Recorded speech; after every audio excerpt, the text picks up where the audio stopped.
জম্মুর দুই যুবককে অপহরণ করে কলকাতায় বন্দি, হোটেলে হাত পা বেঁধে ৩০ লক্ষ টাকা মুক্তিপণ আদায়ের চেষ্টা। ৩০ লক্ষ টাকা মুক্তিপণ দাবি করা হয়েছে। কলকাতা থেকে হরিয়ানার বাসিন্দা ৫ যুবককে গ্রেফতার। প্রগতি ময়দান এলাকায় হোটেল থেকে উদ্ধার অপহৃত দুই যুবক। সিডনি যাওয়ার ভিসা করিয়ে দেওয়ার নামে অপহরণের অভিযোগ। হোটেলে ১০ই মার্চ থেকে দুই যুবককে আটকে রাখা হয়, হাত পা বেঁধে রাখা হয়, এমনটাই অভিযোগ। আলিপুর আদালতে পেশ করলে ট্রানজিট রিমান্ডের নির্দেশ আদালতের।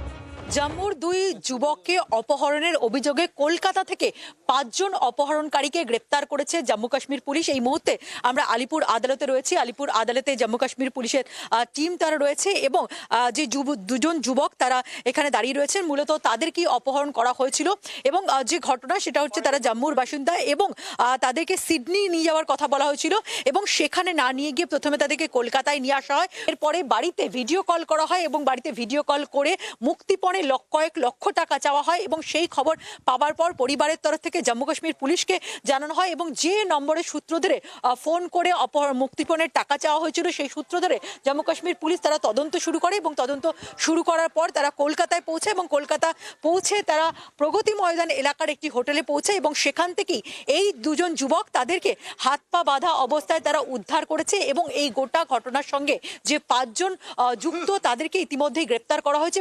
ক্যামেরা পার্সন পার্থর সঙ্গে পিয়ালি মিত্র, জি ২৪ ঘন্টা, কলকাতা। বাংলার আওয়াজ, বাঙালির আবেগ, জি ২৪ ঘন্টা।